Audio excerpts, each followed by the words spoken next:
2000 ఏళ్ల కిందట ఆయుర్వేదం పుట్టింది. ఇంగ్లీష్ మెడిసిన్స్ 100 ఏళ్ల కిందట పుట్టాయి. మరి ఎక్కడి నుంచి ఎవరు కాపీ కొట్టారు? భారతదేశం నుంచినే కదా.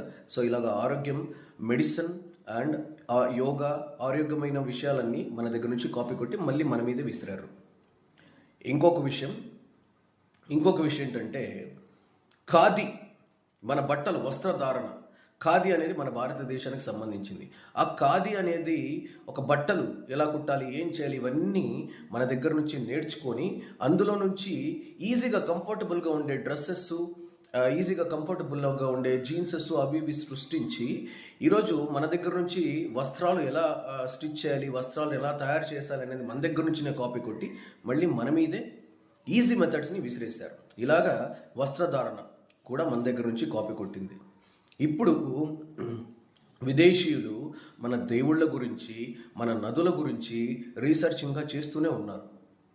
ఇలా అన్ని అమూల్యమైనవి భారతదేశంలో నుంచి తీసుకొని వెళ్ళిపోయి ఇంకొకటి వ్యాపారం అనేది కూడా భారతదేశంలో వచ్చి నేర్చుకున్నారు. స్వాతంత్రం రాకముందు బ్రిటిషర్స్ ఇక్కడే పరిపాలించి ఇక్కడే ఉండి వ్యాపార మెళకువల్ని ఇక్కడ నుంచి నేర్చుకొని వాళ్ళు గొప్ప వ్యాపారస్తులయ్యారు. ఇప్పుడు ప్రపంచవ్యాప్తంగా వ్యాపారం చేస్తున్నారు.